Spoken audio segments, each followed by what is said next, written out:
Magandang araw mga banateros. Ito na nga, pag-usapan na natin ang mga maiinit na issue at mga issue na ayaw pag-usapan ng mga bayarang media. Yun. Alam nyo kasi mga kababayan, napakarami pong mga intriga ang nangyayari ngayong araw na ito dahil nga po, kahapon pala, dahil nga po doon sa hindi daw umattend ang mga senador dito sa hearing na ito. At marami sa atin din, aminin na natin, medyo nagulat dito. Bakit ba nagpa-Blue Ribbon hearing? Tas di naman pala darating yung mga senador na inaasahan nating darating. Pero relax lang muna tayo. Relax lang. Kasi doon sa ending nung hearing na yon, tila medyo naginit na ulo ng mga tao doon. Naintindihan naman natin mga kababayan. Naintindihan natin dahil nga naman pagod na tayo, sawang-sawa na po tayo sa nangyayari sa ating bayan na marami kasi sa ating mga kababayan. Yung may pusong hindi ho sila papayag na basta na lang ginaganito ang ating bayan. Marami sa ating mga kababayan na pag nakikitang mali ay talagang pumapalag. Alam naman po natin, kitang-kita naman po natin kaliwat kanan ng maling ginagawa ng ating gobyerno. At kaya po nagagalit yung ating mga kababayan na tila bagang parang helpless na. Mayroon na kaya ho sila ay frustrated na. Tapos nagkataon pa na inaasahan sana nila yung Blue Ribbon na ito pero hindi po sila umattend ang mga senador na supposedly ay kakampi ng taong bayan. Bakit kaya? Nako. Ako magbibigay ako sa inyo ng inside scoop. Alam mo naman tayo, meron tayong mga tropa dyan sa loob ng Senado. Kaya bibigyan ko kayo ng tunay na nangyari. Pero kapit lang po kayo, kapit lang kayo. Baka magulat kayo Hindi, alam mo mga kababayan, sa totoo lang po, hati ang aking puso't damdamin. Meron sa aking parte na, bakit? Pero at the same time,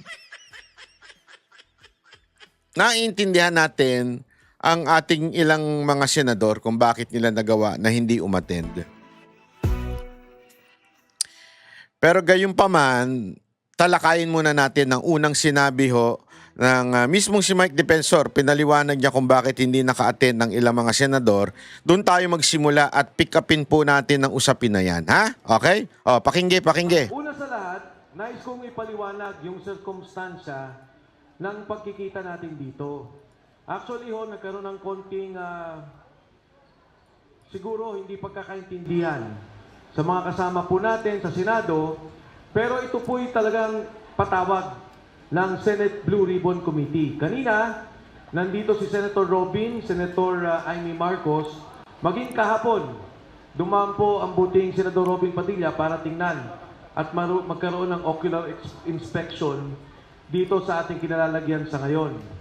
So kung ano man po yung kaguluhan nila, dahil bukas ay special session na ng Senado, pinatawag ng Palasyo. At alam natin na ito ay patungo sa pagbabago ng liderato ng Senado. Hindi lamang sa liderato ng Senado, ngunit ito rin patungo na sa pagbabago nila noong liderato ng Blue Ribbon Committee. Ayan. Kaya po minabuti namin na kunin na ang pagkakataong ito dahil maring ito na ang huling pagpapahayag ng ating mga buting sundalo, ang ating mga bayani na nagsalita noong unang Blue Ribbon Committee hearing.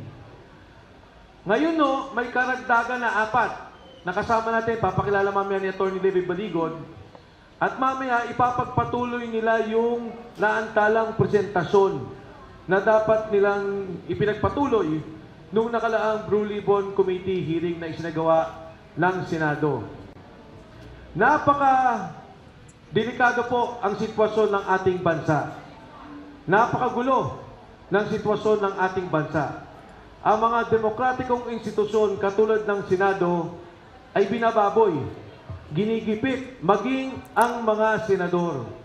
Yun lang kung pagpunta nila dito ay marami ng mga pananakot na naganap maraming panggigipit, kaya marahil iniiwan natin sa kanila yan na pag-usapan at tingnan kung ano ang kanilang gagawin bilang grupo. Bagkus, hindi ho dapat mahinto ang paglabas ng katotohanan. Ayaw. Wala naman tayong ibang gusto. Ayaw. Kung hindi sabihin talaga kung ano ba yung usapin ng pera. Kung Ayaw. ano ba yung usapin ng pondo delivery ng maleta. Napakaganda po ng sinabi ho dito ni Mike Defensor. Putulin po muna natin para mas maunawaan natin kung bakit hindi po umattend ang ilang senador. Ito pong Blue Ribbon ito, kung matatandaan ninyo, in-announce ho ito ni Mike Defensor noong siya po ay nag-guest sa Vox Populi last week. So last week pa lang, lumabas na yung Blue Ribbon hearing na yan. Na supposedly, ang dinig ko ay hindi dapat muna sinasabi in public. Bibiglain nila dahil nga po sa baka makapaghanda itong mga demonyo sa gobyerno. Ngunit nabitawan na po at nailabas na po, mismong pinost din ni Mike Defensor na tuloy ang Blue Ribbon. Dahil po doon may mga hakbang na ginawa ang gobyerno. Isa na nga ho dito ay nagbanta itong si NBI Director Matibag na mga senador ay maaaring mademanda at alam naman natin ibig sabihin ng mademanda eh. Yun lang yung sweet words ika nga ni NBI Director Matibag. Pero alam na natin ang kasunod nun. Hindi, huhulihin. Hindi naman po sa takot itong mga senador natin na mahuli. Hindi ho yun Kaya lang, sa mga ganitong pagkakataon, you really have to be smarter than your enemies. Kasi kung lahat tayo ay palaban, lahat tayo lulusob, abay lahat tayo mapapatay, walang mangyayari. Ano ibig ko sabihin? That is not literal ibig ko lang sabihin, hindi ho pwedeng sugod ng sugod. Merong mga taong sumusugod, importante yan, pinapahalagahan natin yan. Meron talaga nagsasalita, pinapahalagahan din ho natin yan. Pero meron din kailangan na leadership na naiiwan. Or else, magkakasama na ho tayo dito sa baba at wala na hong katungkulan yung mga iba at wala nang kakayanan para magpahayag ng kanilang saloobin dito sa laban na ito. Paano kung nakulong lahat na majority? Di wala na tayong kakampi sa loob ng gobyerno. Yun yung iniiwasan. Tapos nga biglang nung Sunday, naglabas si Villanueva na a-attend out siya ng special session. Alam niyo po ba, binulong sa akin nung aking puting uwak dyan sa loob ng Senado na yun ay senyales. Yung sinabi ni Villanueva na yun, senyales yun sa Malacanang na, hoy, gumawa na kayo ng special session, lilipat na ako. Sad to say, pero yun talaga ang siste. Wala tayong magagawa. Walang bayag si Villanueva. Ay, sorry. Meron, nakatago lang, nakaipit. Wala tayong magagawa, ganun talaga eh. 'Di ba? Ganun siya eh. Inintindi niya yung pamilya niya, inintindi niya yung anak niya. Mas inintindi niya yung pamilya niya kaysa sa bayan. Sabi nga hindi ho lahat talaga ay may panawagan na maging bayani sa bayan natin, di ba? Minsan talaga, you have to choose between your family and your country.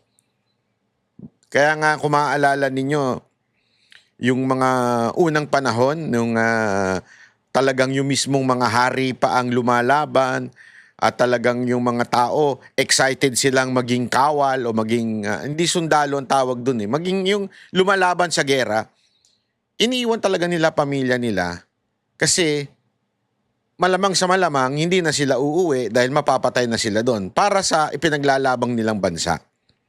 Yun yung mga unang panahon pa. Pero ngayon nga, sabi nga, hindi na ganun ang sitwasyon ngayon. Mas iniintindi na yung pamilya, mas iniintindi na yung sarili kaysa ang bayan. Kasi nga naman, ganun talaga morality niya. Magagawa natin, wala. So alam na talaga magkakaroon ng palitan. Dahil nung Monday, nag-announce ng merong special session. ang pinirmahan ng Pangulo. So, magkakapalitan na. It's a fact. By today, Wednesday, magkakapalitan na leadership. And kailangan maging intact pa po yung senators na lumalaban para sa bayan. Kung lahat po sila makukulong, mas lalong walang pag-asa na may paglaban ng ating bayan. At dahil nga po nun, binantaan na sila ng kung ano-ano at talagang hinarang na po sila to the point naka-lockdown ng Senate. Ayaw man nilang aminin, pero talagang naka-lockdown ng Senate. Kasi bawal pumasok, pulis ang nagbabantay, ganun ang nangyayari ngayon. Kung hindi sila lalaban doon sa Senado at pumunta lang sila dito at sa kalsada, wala na pong lalaban para sa atin sa loob ng Senado. As simple as that. Kasi nga kung ngayon nga lang po suspendido si Jinggoy na 90 days. So ibig sabihin nun, hindi ho siya makaka-perform talaga ng kanyang duty sa Senado. Ganun ho talaga ang ginagawa. So, hindi pa pwedeng lumusob lahat ng mga senador dyan. They tried sinubukan ni Amy, malamang sa malamang, ayoko mang aminin na alam ko, malamang sa malamang, sinabihan niya ng ibang mga senador, wag na kayong pumunta. Kami ang boses ng masa, hindi natatakot. Katotohanan lang, di kami nalulunod. Walang bahid ng sismis, lahat ay totoo. Kahit sino ka pa, pag mali ka babanatan ka. Walang pinipili kulay, wala kaming kinikilingan. Basta para sa bayan, kami lalaban. Pag tama palakpakan, pag mali banatan, di matitinag, di matatakot. Para sa bayan, tuloy ang sigaw. Sa harap ng kamera, walang halong takot. Mga baluktot, lahat kayo'y tutumba. Ang hustisya at totoo, yun lang ang mahalaga. Kahit sinong harang, di kami matitinag. Walang pinipiling kulay, wala kaming kinikilingan.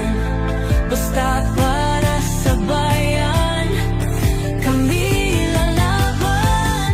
Pag tama palakpakan, pag mali banatan, di matitinag, di matatakot. Para sa bayan, tuloy ang sigaw. Kung nasa tama ka, ikaw ay aming kasama. Pero pag mali ka, handa ka na bang mabasag? Banateros kami, walang inuunan. Dahil bayan muna, bago ang sarili.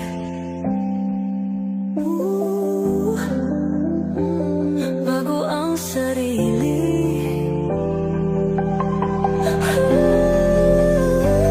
Pag tama palakpakan, pag mali banatan, banateros ang sigaw. Katotohanan ang